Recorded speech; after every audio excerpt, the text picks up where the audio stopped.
You know what? This game, for me, I don't know what the viewers will think, but this game to me, I'm gonna say something a little bit provocative here. In this game, we see the Indians dominating chess, but the Soviet way. Of course. It's so clinical, so classical. The structure, the waiting, the mind's attack, the exchanging. Two exchanges that we must not forget. It reminds me of the Fischer exchange against Petrosian.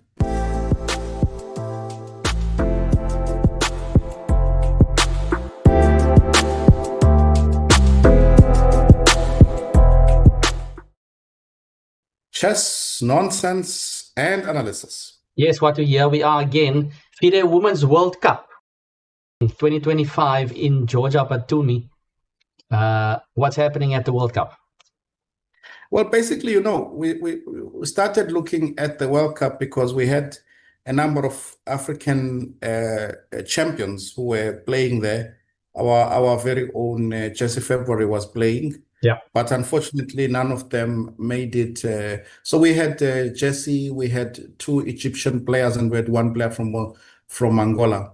All women international, no, women international masters, and two women grandmasters from Egypt. So unfortunately, yeah, none of them survived the first round. It was quite rough. Always tough the first round, yeah. Always these events always rough, So now we are now in round two, and tomorrow is going to be the playoffs for round two. But what is of interest, of course, is now the domination. We are now looking at countries that are dominating in these events. And, in the women's side of things, Soviet Union, they used to be Georgia. Georgia used to be dominating, Chiportanidze, Maya Isoliani, all those players, yeah, used to completely dominate the ladies section. Yeah. Absolutely. And now in recent years, we had a superpower that at first I think they were second before, but then last Olympiad they won it. That is obviously the Indian team. I mean, the Indian team won the men and the women's team, and incredibly strong players. So now we are looking at, can they dominate this World Cup? For sure. Because as we are speaking, I think their favorite players are through, right? I mean, I think they are hope for a player who's been world champion is Koneru Hampi, of course, Koneru Hampi. Then we have Harika. They are through to the second round. We have Prague's sister, Vaishali, yeah, she's doing well as well. She's also through. We have the Schmuck, who's recently made I will show you recently, but I mean she's solidified her place in the Indian ladies team. Yeah. She's also through. And then we have a number of Indians, and each and every one of them. It's very interesting that the only Indian who's out played against another Indian played against Harika. I think Yeah, she's the yeah. only one who's out, right? Yeah. Every other Indian who's involved is going to go to the playoff. So we've got Padmini against Kostenyu. For me, this is a very interesting playoff because, both super players. Of Kostenyu, of course, former world champion, and Padmini, a player who was always a member of the Indian women's team. Then we've got all players. So very interesting, very, very interesting what's going to happen tomorrow. So I think we counted all in all, I think there were 8 Indian players in the event. Yeah, 7 or 8, yeah. I think 8 might be right. Yes, That's still 8 in the because there were event. 2 Indian ladies playing each other. Yeah. So those are phenomenal numbers. And the chances are that from that 8, we are looking at maybe at least a minimum 5 or maybe more. 5, yeah. More than 50% going through. Round, right? Yeah. But we're talking now about players who are sort of favorites to go all the way. Yeah. So it's a big thing, and it makes it extremely exciting for me. That's the exciting angle. I want to see, who's going to keep them out? This is the question. No. Look, after the Olympiad, Watu, India definitely arrived, and since then, I think they haven't disappointed with all their tournament performances, and now another tournament like this. It's not a team event, but you can see them coming in numbers. Right? And it feels almost like a team effort here, because everywhere you look, you might just, if you're playing well, you might just play an Indian. So they are definitely setting a benchmark, and they are not slowing down. So interestingly enough, we have one of the ladies playing here, Vantika. She actually beat Ushanina in the first round, and then in the second round, right? lost the second round. So they are going into the tie breaks, and perhaps we should have a look at one of those games, Watu. We should, because Ushanina is already a player we have profiled before, strong, and everyone knows the strength. You see, that's the nice thing. We don't have to introduce her. Yes. She's the player who, by the way, beat Jessie in the first round, right? Yeah. In the first round, right? Yeah. So I think we should go there, because then we won't be worried about introducing her. Let's go to the board. Okay, so this is from round 2, game 1. Yesterday. We are going to have a look. Yes, yesterday's game. And of course, this is, actually on paper, now that I look at it, it's not such a big upset. Okay, of course, Ushanina has got illustrious player profile, right? But Vantika, I see on the rating, is not too far behind, actually.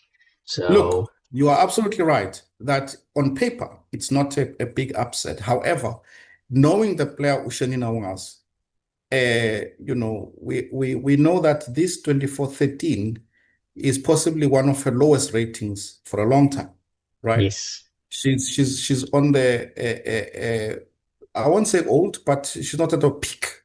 Let's put it that way, right? Yeah. So it really, for me, yes, according to the numbers and everything, but it still is a player. Still a huge result for Vantika. It is, because, for example, this player, Vantika Agrawal, I really don't know her. I mean, nothing against her, no disrespect, but she's in a country with so many superstars. If she was in another country, like if we were to leave her, take her and give her to Bangladesh, I would know her immediately, right? Or she goes to Korea. She was staying in South Africa. If she was staying in South Africa, she would have been the men's team. You understand? Yes. So what I'm trying to say is that she is. I don't mean it disrespect to her, but the problem is that she's just surrounded by stars, real stars that I don't even know her. You understand? So it really is an upset, and I'm sure that the other favorites from India are looking at her and possibly talking to her, calming her down, because her beating Ushanina contributes to their tournament success more, because then she takes out a dangerous player. Of course. Yeah. So, yeah. Okay, absolutely. So let's have a look at this game. This was the first round game yesterday, and this is what put her in the lead in this mini match. Yes. So we have c4, e6, knight c3, and we transpose into a queen's gambit, knight f6, and an exchange variation. Bishop f4, not seen too much nowadays. I mean, it's all about just getting your opponent out of their experience, right? Or their preparation, because I don't know I haven't looked at this recently, but surely bishp g5 is the main move. But what do you think? Bishop f4, is it? Look, it's bishop g5 is the main move. Is the main move, but in today's world, there are always these courses that are written. Yeah, and I know that this American super GM, Sam Shankland. Yes, I think one of his recommendations against the Queen's Gambit is bishop f4. Oh, okay. In this specific exchange variation. Well, you go bishop f4, and but I mean, you can reach not this specifically, but you can reach such positions from there. So all I'm saying is that this has changed the trends, of course, of openings, because things that used to not be main lines, but if somebody has a course and that course is so well researched, and then they do more work on that and do work on their own, it's already a very powerful thing, because, right, the preparation is already very high, and if you work at it and work, it goes even higher. So that's why I'm saying that in today's world, that's why we see all kinds of strange things, but they're completely playable because they are well researched Yeah, already. of course, but she's Yeah. trying to Dodge bishop g5 main line. Well, Bishop of f4, of course, course, a definitely, very normal move, looking move. definitely. Bishop d6, black gets to Yeah. trade. So we just have a position where both sides are developing. Pawn to This a6. reminds me of these, Yeah, recently, Magnus Carlsen has been, remember playing such positions where he was making strange knight moves. Remember, there were some where he was playing like, what was it, knight c6, knight d8 in some positions. I mean, I just remember for a second, yeah. like, Magnus yeah, loves these structures. He loves them. they have been playing the structures for quite a while. Yeah, So I think if you go out of your way and study them, they do become, and by the way, I wanted to say this, I wanted to say that if you look at our players from Africa, we tend to run away from the structures, from the main lines. And I think it's a mistake, because if you go into this structure, and number one, there's more for you to, yes, there's more for you to work on, indeed, but that means there's more for you to study. There's more information for you to get. No, there's less surprises waiting for you. Let's put it that way. yeah, Right, and you are guaranteed to have an advantage. Now, if you look at this position, we are already having okay, let's say like 8 moves, and white is better, and white is going to be better for a long time, isn't it? Because the structure is going to allow white to be yeah. better. So, I like this approach for sure. Yeah, no. Look, I nicely put there, Watu. And one thing I can also remember from Magnus's play, I remember him playing this with white and black, this Carlsbad structure, and then just also some game that I can randomly remember he was playing against Nepo, and with the white pieces, he just allowed this bishop on f5 to be traded with his bishop on d3, and still continued and eventually won that game. But just he's so comfortable in the structure, and Yes, he's got so much experience in it, and he knows what to do in it for white and black. But okay, let's see exactly. how this a6 is interesting. I don't know, is black planning on doing something specific with it? But okay, h3, rook e1, rook e8. This for me, this a3 is okay. I don't play the structure for black, so to me it's kind of new. Maybe there has been some games, but it's very interesting to me, because remember, if black normally black would play a pawn to c6, Yes. bishop knight to7, knight f8, but the issue is that structure encourages the minority attack with rook b1, b4, Yeah. b5. Yeah. So if you put the pawn on a6 and the knight on c6, knight to e7, you are asking white, like, it's not becoming easy for white. At least, I'm not saying it's impossible, but it's not like white can recall similar structures and just play from knowledge of structures. Yes. Because Yeah. we have to also remember that possibly Ushenina, as the more experienced player, wants to get the games out of normal structures. Right? Yeah. It benefits normally the better player, isn't it? Yes. Yeah. Mhm. No, nicely put there, actually. So trying to get white out of the typical game plans. So Exactly. so yeah, and I was actually thinking black's going to put the knight on c6, and indeed, as you mentioned, the knight goes to c6, pawn to a3, knight e7, queen c2, Yes, it's the most g6. logical. You Yeah. see, and already this idea of bishop f5 maybe in the air, right? is in Typical the air. to Exactly. trade off those Exactly. bishops. Knight a4 and c6. C6 happens anyway. But now you see black kind of included that knight maneuver before playing c6 as well. Interesting. Exactly. Knight b6, rook b8, and knight takes c8. Interesting. I like this idea. Preserving the bishop. Preserving It's a the very bishop. nice. Yes. Preserving the bishop. And I think that if white preserves the bishop, then white holds the advantage for a number of moves, for sure. Because like you look at the position and you say, well, we know that in order for you to equalize, you need pawn breaks. The pawn break that black is would be playing for the most logical one is c5, but it weakens the square d4. I mean the pawn on d4, right? And I've got a light square bishop. I can blockade the bishop, the pawn, and move the bishop. So I like white's approach. White is making sure that they are always structurally better for a long time. Yeah, for sure. Difficult to win, but better for sure. Keeping that bishop alive, yeah, good stuff. So castling, queen e7, and of course in these Carlsbad structures, we know that the knight should be, it's ideally placed on d6, right? So I think it was Capablanca who pointed that out first. I think, was it Kappa? I'm not mistaken. Yes, you might be right. It was Capablanca who pointed it out first. Yeah. So b4 and knight d6, of course, that is curbing that minority attack. a4 anyway. Rook bc8. And queen b3.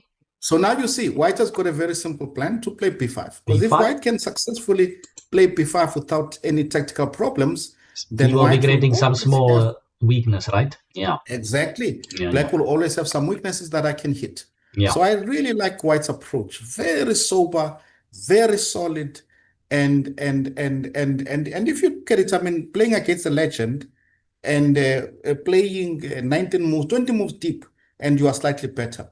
And this is what I like to see our players adopting more and more. They don't have to play like this all the time, but they have to adopt this style, especially our youngsters. They have to understand that you need to have this in your repertoire. You need to have this in your arsenal, the ability to play structures, and I think our youngsters are doing too little of it. I mean, I play against youngsters, not only in South Africa, just across Africa. And they play more like I should be playing. D4, bishop, f4. They play like old men. Guys who are 16 are playing like old men. When you are 16, you should be playing open Sicilian. Guys are playing pawn to b3 first move. I mean, you do that when you have experience. And you're no longer looking at current theory. So I think there's a lot to learn from this, by our youngsters, in terms of how do you beat or at least compete against very strong players. You must play into the structures. You must have knowledge of the structures. You must know where to put the pieces. You have to. Yep, and white is doing a good job with that. b5, white finally lands with the pawn break, takes, and black can't just sit back here because black will sit with its weakness. So black decides to play c5. Still, though, after the trades, black does sit with a bit of a chronic weakness there on d5. Exactly. So the minority attack has been successful, right? Cannot escape it. And the square on d4 is also quite nice for white. Queen c8. Okay, some control on the c file. Queen b4. I like this move because queen c8 was threatening rook c3, right? So white just sidesteps this idea by making a pattern herself. I mean, I really like the way this player is playing, man. Very tidy, very nice. Yeah, very nice, clean technical player. Yes, by this Agraval Vantika. She's introducing herself nicely. I mean, I'm knowing who she is now. Definitely. I love the play thus far as well. So knight e4. Pawn to b6. Okay, opening up the b5 square. Also, the pawn can be a bit irritating there and advanced. So creating a basis deep into the opponent's territory. Like if we were to imagine any endgame, rook can land on c7. This is just a problem, right? The pawn on b7. Huge problem. Huge issue. So this pawn supports nicely the b5 square, as you rightfully say, and the pawn is on a white square.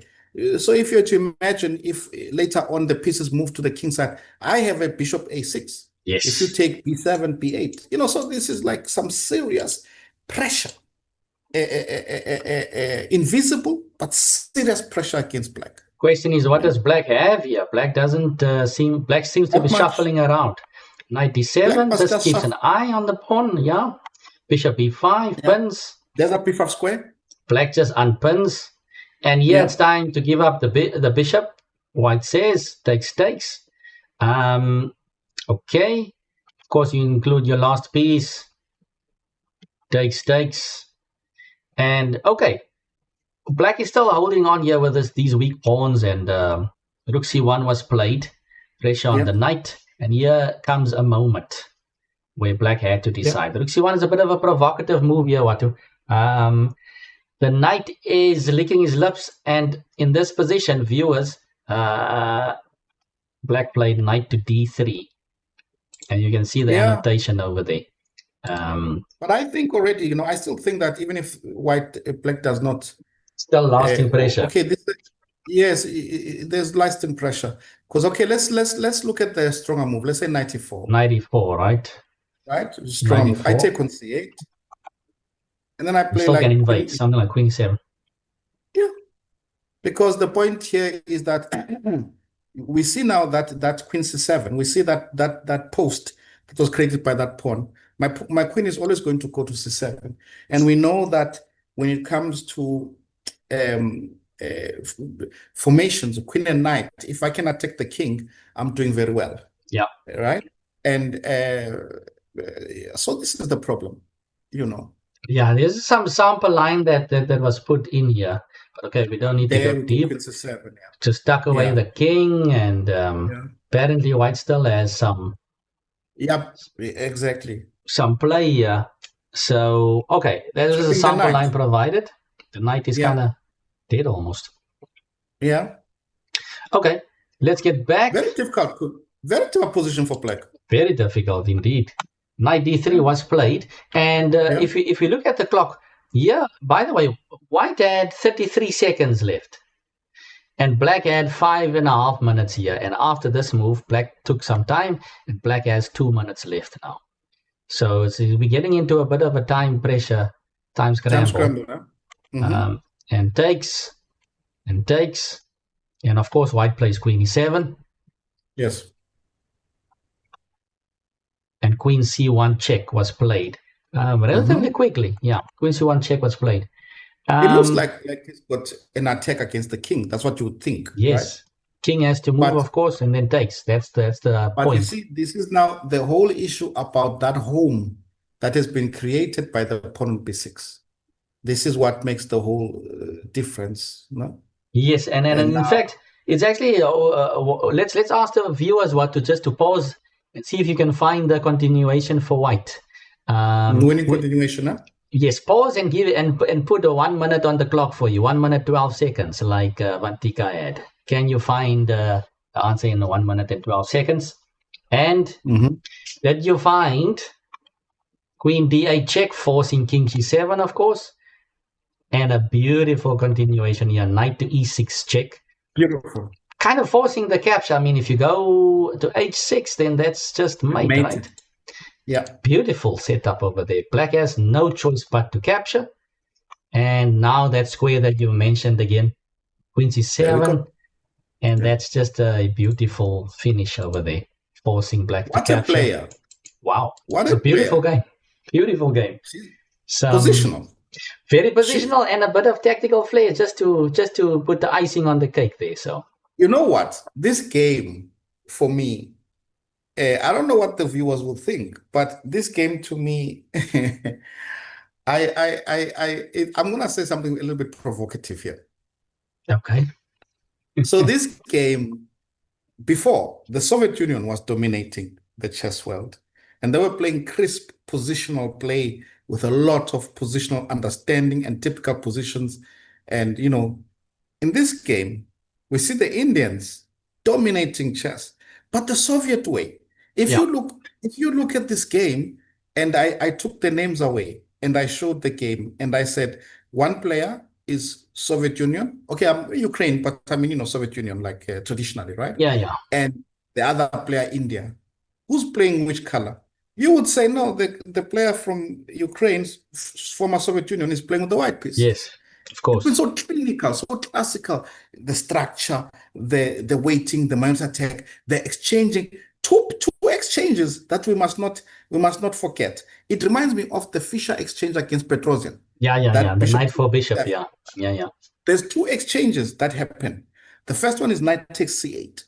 Which is, okay, this is a little bit easy to understand. Yeah, then the second one, bishop on d7. I mean, come on.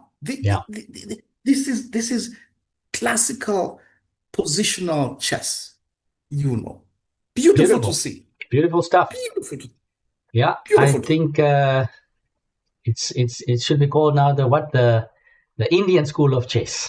It's always the Indian school of chess. So, No doubt about it. so yeah, that's a beautiful game out of the Indian school of chess, basically. And well done to Vantika on that game. I think that she lost the second game, right? This was today, and Yes. the two of them They're going to the playoff. are diving into the playoff tomorrow, and we will be watching keenly. But yeah, India is definitely buying their ticket to go to the next round. Just a matter of how many tickets are they taking. So Yes. interesting stuff. But the thing with the Indians is that the Indians are dangerous. If you let them go through, they've shown us in the men's section where they went into the candidates. Remember the candidates? There was like what? How many players from India was there in the candidates? Right? 3 or 4. Spark, it was four? Gukesh, it was Gukesh. Was Arjun there? No, Arjun wasn't there. He wasn't there in the. No, he wasn't. Yeah. It was Vidit, Gukesh, Prague. There was someone else, and Harry. No. Was it missing? I feel like we're missing somebody, yeah. but nonetheless, they have this tendency of if you allow them, they're gonna go all of them in and to go to the candidates. They'll flood the top positions, right? Yep. So yeah, they're not showing any signs of slowing down. Nope. That is our round 2 recap for now. So tomorrow is tie breaks, exciting stuff. Let's see what happens tomorrow. So absolutely. Yeah, that's it for today. I think Watu, to the viewers out there, throw in some comments, throw in anything that you would like to hear or see from us. Don't forget to like, it goes a long way. And if you haven't subscribed yet, do take your time to press that button. It goes a long way to supporting us on the channel. And yeah, let's see if we can get to 1.5 K Watu. Let's see, let's make that the next stop. Viewers, help us get there. 1.5 and on to 2K basically. So thanks everyone for tuning in, and we will see you for the next one. Thanks Watu. Cheers everyone.